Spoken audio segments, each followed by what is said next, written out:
Alright everyone, it's no secret that I'm opposed to the drug war. I believe that all drugs should be legal at all times for adults. I don't even believe in public intoxication laws. I think we should free up the prisons for people who actually belong there, and that everyone else should be either not penalized at all because it's not a crime, drugs, public intoxication, jaywalking and shit, or like for white-collar stuff, restitution and community service should be preferred.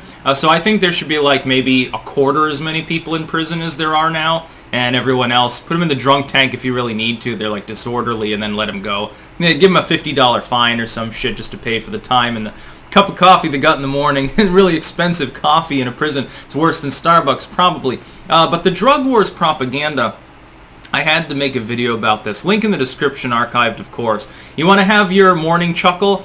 Don't be eating or drinking anything near your computer when you read this, because at first I thought it was a joke. That's how over the top this is. This is like beyond Reefer madness. But anyway, it's a status by Paige Halsey. Now, she works for KMOV in St. Louis. This is a real media site, you know, a regional news station. This is not a joke. And it's like, looks like a normal teen's bedroom, right? Think again. Coming up on KMOV, we'll show you what parents should be looking for so they can identify signs of drug use. I was shocked at what I found in this room. Now, first and foremost, here's an individual. She looks like she's maybe like a younger Gen Xer or something. Are we really not beyond the point where we recognize that the boomers and the Gen Xers did loads of drugs? Like, is marijuana really not like basically like Kurt Cobain, not the symbol of Gen X? Shit, like half of their rockers are already dead, and the other half, they used way too many drugs. They got mummified, didn't die, and now they just look older than Billy Idol. And then the boomers were like having acid orgies and shit, and yet these people continue with the anti-drug propaganda, and it's basically the same as acid craze. You're going to stare at the sun until your eyeballs melt out.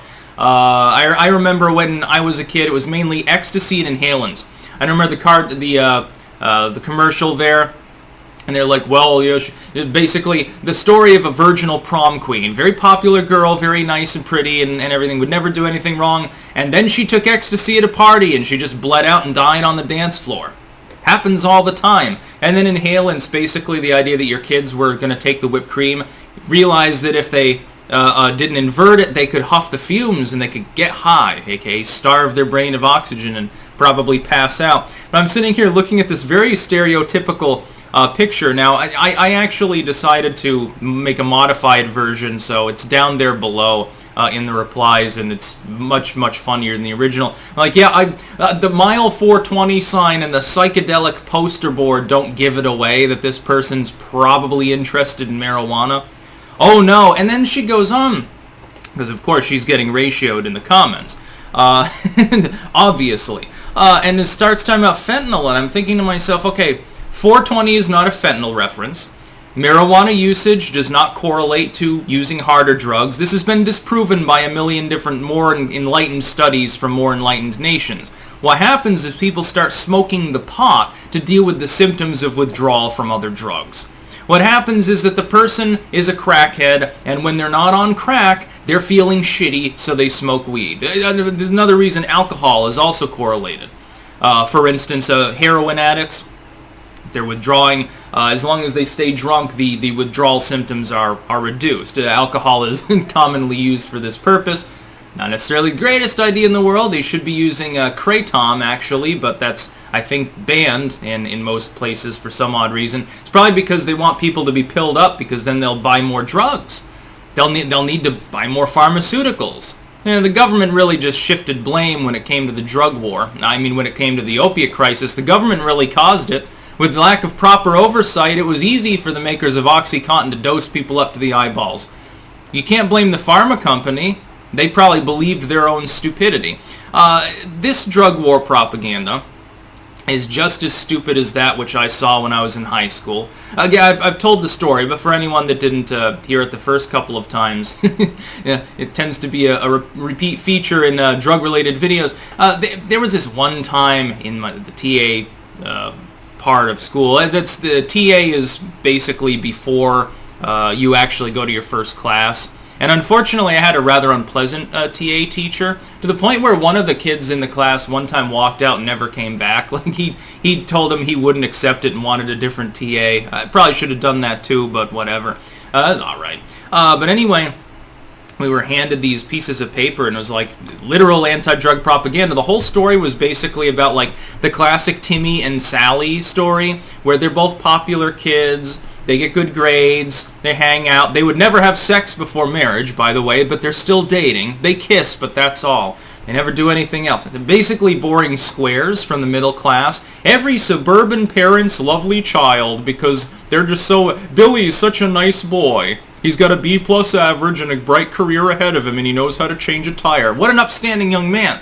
But then he snorted a marijuanas, and then he became a crack addict, and then he became a heroin addict, and then like years later, they fall out of touch. Years later, Sally, she's a college graduate, has a good job and stuff. They see each other at a concert, and he's all fucked up, and he's chain smoking and can't stop talking about drugs, and he's all like haggard and aged 20 years, and she's like, oh, this is so sad, and bless you.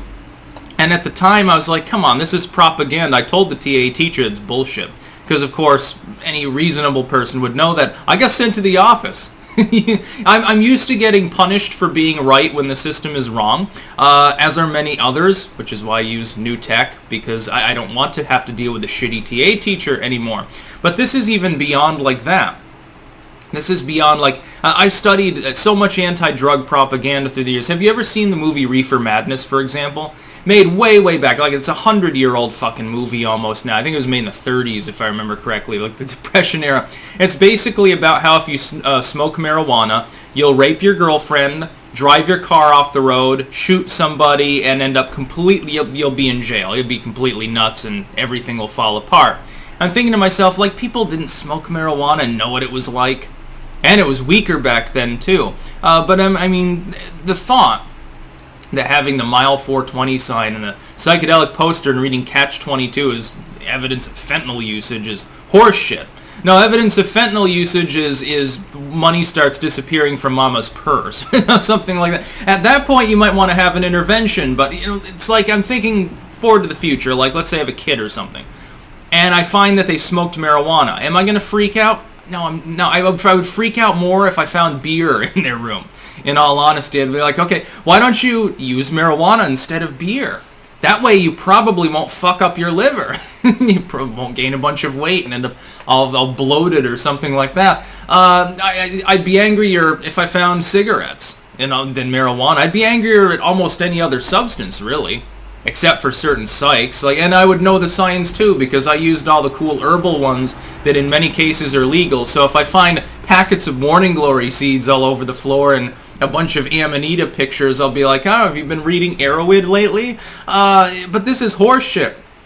And it was funny because they show the studio lighting actually in there, and so some people assumed that they were trying to pass it off as an authentic room, and that's not what they were trying to do, but it's just such a mock-up. There's like a brawling on the floor and stuff like that, obviously. Yes, it is a teenage girl's bedroom. They had to understand that. And it's like, Jesus Christ. Oh my God. Sally smoked the marijuanas. If you smoke marijuana 3 or more times, you're legally brain dead. This is basically, you hear a million fucking goddamn stupid things about drugs. And really, the worst thing is that they say, well, drugs are bad, so don't use them. No. Be honest with the kids. Tell them drugs are fun. That's why you should avoid them, because that's what causes addiction.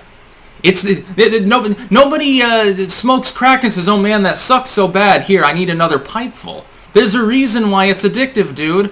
Yeah, they suck, but not for the on-the-surface reason. When you tell little Jimmy that drugs are terrible and stuff, and then he does smoke some marijuana and finds out, no, it actually feels pretty damn good. For most people it does. He's like, wow, I wonder what other drugs were they lying to me about?